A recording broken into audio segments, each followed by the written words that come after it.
Joshua chapter 5. When all of the Amorite kings on the west side of the Jordan and all of the Canaanite kings who lived along the coast heard that the Lord had dried up the waters of the Jordan before the Israelites until they had passed over it, they grew faint-hearted, and they no longer had the courage to face the Israelites. It was at that time that the Lord said to Joshua, "Make flint knives for yourselves and circumcise the Israelites again." So Joshua made flint knives and circumcised the Israelites at Gibeath Haaraloth.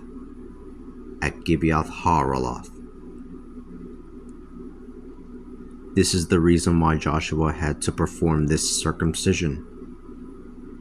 All of the men who had come out of Egypt, all of the fighting men, had died in the wilderness on their way from Egypt.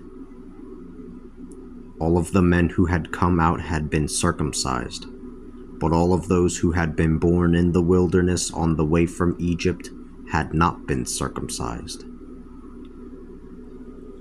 The Israelites had spent 40 years in the wilderness until all of the fighting men who had come out of Egypt and who had not obeyed the command of the Lord.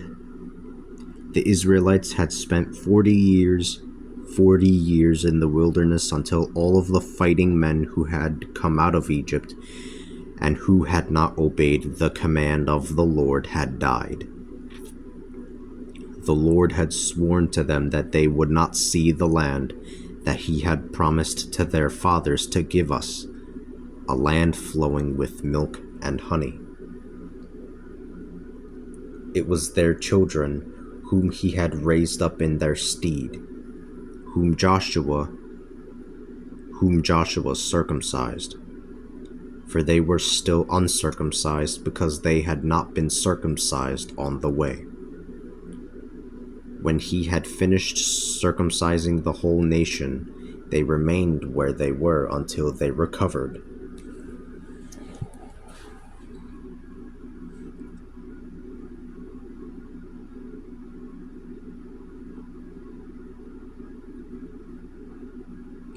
Then the Lord said to Joshua, "Today I have removed the reproach of Egypt from you." So this site has been called Gilgal up to the present. On the evening of the 14th day of the month, while they were camped at Gilgal on the plains of Jericho, the Israelites celebrated Passover.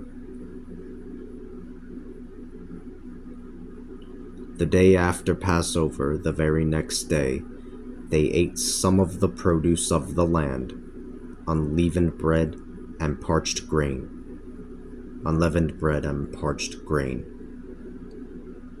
The manna stopped the day after they had eaten the produce of the land. There was no more manna for the Israelites, but that same year they ate the produce of the land of Canaan. As Joshua drew near Jericho, he looked up and saw a man standing in front of him with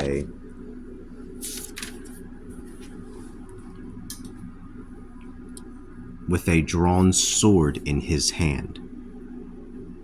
Joshua went up to him and said to him, "Are you for us or for our adversaries?" He answered, "Neither. I, the commander of the army of the Lord, have now arrived." Joshua fell to the ground face first and worshipped him. He said, "What does my Lord bid of his servant?" He said, "What does my Lord bid of his servant?"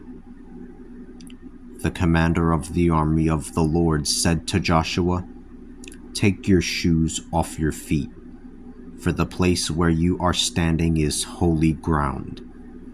Joshua did this.